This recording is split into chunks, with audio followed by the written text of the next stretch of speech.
That's amazing. That's the way you should do it. You're getting into debt, right? Yeah. But if you're gonna spend it anyway, you might as well get the points, right? Hi, I'm Vanessa. Hi, and I'm Jaime. And we are Vantage West financial coaches.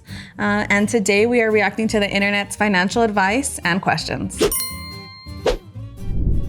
You're in the process of thinking about going to an apartment, looking for an apartment, or actually already moving to your apartment. I don't want to do this. I always felt like I was really bad at saving money, so this is what I did to kind of make that process go a little faster. Best way to save as much money in a short amount of time as possible is to save your hundreds, but then keep the change. It's kind of how I think about it. For example, if my paycheck is $245, save the 200, put the 45 into checking. Sometimes it was like $190, put 150 into savings, and then save the extra 40. Your goal before you get there is to save as much as possible. That way you can afford rent and having a good time while you're here. Start saving your hundreds and keeping the change, and that'll help you grow your savings as fast as possible before you get there.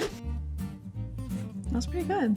Yeah, I mean, it works, right? If you live with your parents, you can do that. You obviously have to save before you move into an apartment, but we have to address another big factor that was not addressed in this video, which is credit. Yes. Yeah, because if you do have good credit, then moving into an apartment will probably be a lot cheaper.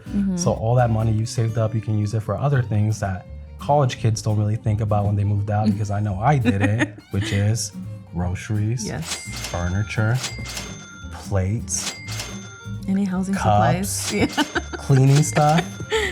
But yeah, you want to work on your credit because that's going to make that transition to moving to an apartment a lot easier. If you live with your parents, save as much money as you can. Seriously, save every single penny you can. I'm not saying don't contribute to the house, contribute £100, £200, whatever you can, but save your money, because trust me, take it from my friends, you will never get this opportunity again. For you to be able to save money, it will never happen again. Once you get married, once you have kids, your time is gone. Like seriously, save as much money as you can. I would even argue and say save at least 50 to 75% of your income. Yeah, living at home can be pretty nice if you don't have to pay rent, don't have to pay bills. Where's that money going? I would agree 100% with what he said. Yeah. And 50 to 75% as you're living with your parents. Of course, if you don't have to contribute to that household, could really pave your financial future for whenever you do move out, right? You do have a set financial foundation. From the subreddit, no stupid questions, because there's no such thing as stupid questions. How does a certificate of deposit work? Is it a good way to start having your money make more money? Just trying to explore ideas on how to make your money make more money. So certificate of deposit, a CD, what it typically is depending on how many months or a term that you're wanting to kind of lock your money down for, you're able to earn interest on that money. So like you could do a 6-month, 12-month, 24-month, 36, whatever the financial institution offers. So it is a good way to start saving your money to make more money, but I think it's also important that you also have your emergency savings already lined up, where you already have that like 3 months kind of leeway in your emergency fund, and then you can start doing your CD. I think that'd be beneficial to help you make more money with your money. Yeah, because with CDs, your money's locked, and then if you take it out early, let's say you put it for 6 months and you want it in 3 months, you have to pay a penalty for that. So that's why it's important to like really plan out, I'm not gonna use this money for 6 months, 9 months, a year, and make sure that you're okay leaving it there, because you're gonna tend to get better interest rates on it, and you're gonna be able to access those dividends if you do need it immediately. But yeah, if you wanna make sure that that money that you do deposit for a CD, you're not gonna touch it. Exactly. And say if you're needing to use it in 3 months, there could be other beneficial ways for you to make more money, but you would just have to talk to a financial representative.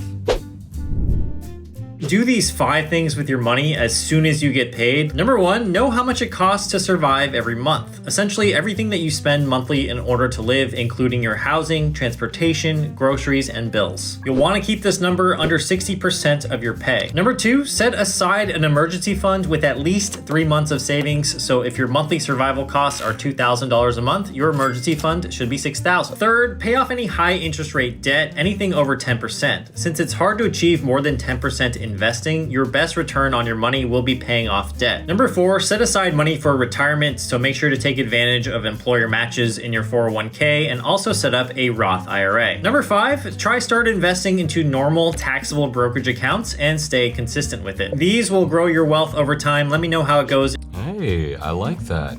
All that sound pretty good. I remember a time where I wish my expenses were less than 60%, but I think that's a really good foundation too. He touched on, like debt and what you could earn, like 10%.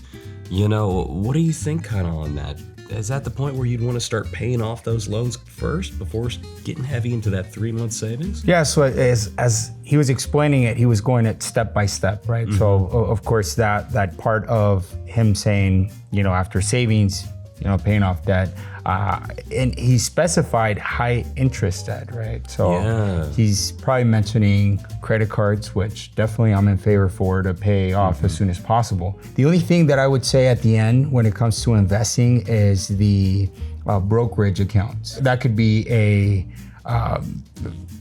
completely topic of its own that could be endless, right? Because there's so many options out there. Yeah, that's where you might want to really start and talk with like a financial advisor, Exactly. maybe. They're the ones that be able to go into detail when it comes to the difference between savings and investings. Investing is a great way for the long run, but make sure you're doing it through a professional and not just an app that's being sold to you on social media.